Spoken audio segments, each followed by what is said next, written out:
ચકલીનું મોતી. આ મોટી ચોકીમાંથી આપણે ચકલીનું મોતી જે વાર્તા છે તે સાંભળીશું. બરાબર છે? બધાનું ધ્યાન અહીંયા દરેકની અદબ હોવી જોઈએ. ઓકે. મોટી ચોકડી છે, એમાં આપણે વાર્તાઓ દરરોજ સાંભળીએ છીએ, પણ આજે ચકલીનું મોતી એ વાર્તા સાંભળીએ. ચકલીનું મોતી. આ ચકલી બેન છે, એમના નાકમાં એક મોતી છે, જે મોતી તેમને જડેલું હોય. હવે આ મોતી નાકમાં પહેરીને ચકલી બેન ક્યાં જાય છે એની આ વાર્તા છે. અને મોતીનું શું થાય છે એમાં પણ ઉલ્લેખ થયેલો છે. જો આ એક ચકલી છે. જો ચિત્રની અંદર એના નાક ઉપર એક મોતી છે. એક ચકલીને ત્યાંથી એક મોતી મળ્યું. ચકલીએ તેને પોતાના નાકમાં પહેરી લીધું. ચકલી બેન છે, એમને નાકમાં પહેરીને ઉડીને ક્યાં જાય છે? આ મહેલ છે. પછી તે રાજાના મહેલ પર જઈને બેસી ગઈ.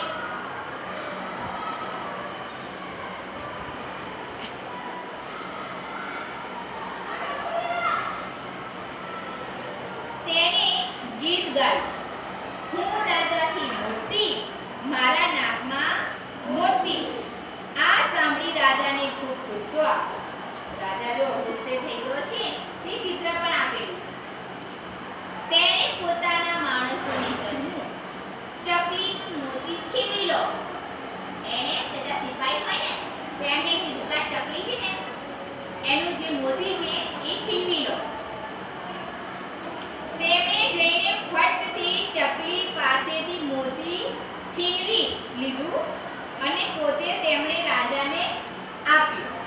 હવે આ સૈનિકો જે છે ચકલીનું જે મોતી હોય છે એ લઈને કોને આપે છે? રાજાને આપી દે છે. હવે ચકલી બીજું ગીત ગાવા લાગી. રાજા ભિખારી, મારું મોતી છીનવી લીધું. આ સાંભળી રાજાને શરમ આવી. હવે રાજાને આવું ગીત ગાય છે તો રાજાને શરમાઈ ગયો. હું આટલો મોટો રાજાને એક મોતી માટે અને આ મને એમ કહે છે કે મેં એનું મોતી છીનવી લીધું છે. અરે રે! રાજાના માણસોએ ચકલીને મોતી પાછું આપી દીધું. રાજા કહે છે આ મોતી તમે ચકલીને પાછું આપી દો. તો સૈનિકો શું કરે છે? મોતી પાછું આપી દે છે.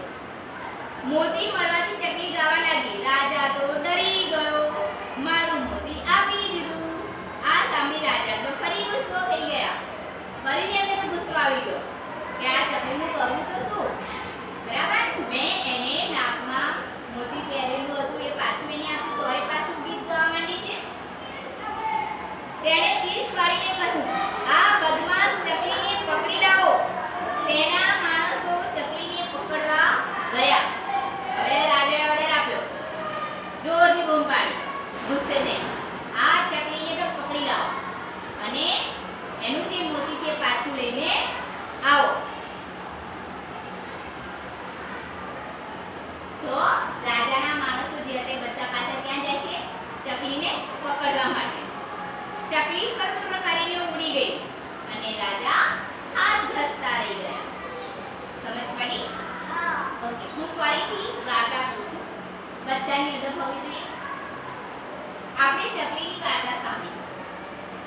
ચકલી એક દિવસ ફરતી હોય છે અને ફરતા ફરતા તેને શું મળે છે? એક મોતી મળે છે. મોતી તે લઈ લે છે અને તેના નાકમાં પહેરે છે. નાકમાં પહેરીને ચકલી ઉડતી ઉડતી ઉડતી ક્યાં જાય છે? રાજાના મહેલ. ત્યાં ચકલી બેન તો શું કરે છે? ગીત ગાવા માંડે છે. હું રાજાથી મોટી, મારા નાકમાં મોતી. તો રાજા તો કહે છે લે આ ચકલી આટલી નાની છે અને મારાથી પણ મોટી થઈ ગઈ. છોટી વાત કહેવાય. જાઓ સિપાહીઓ, આ ચકલીનું મોતી છીનવી લો. અને બધા સિપાહીઓ તો ચકલીનું મોતી જેવો છે એ છીનવી લે, લઈ લે અને પછી રાજાને આપી દે છે. ચકલી શું ગાય છે? રાજા ભિખારી,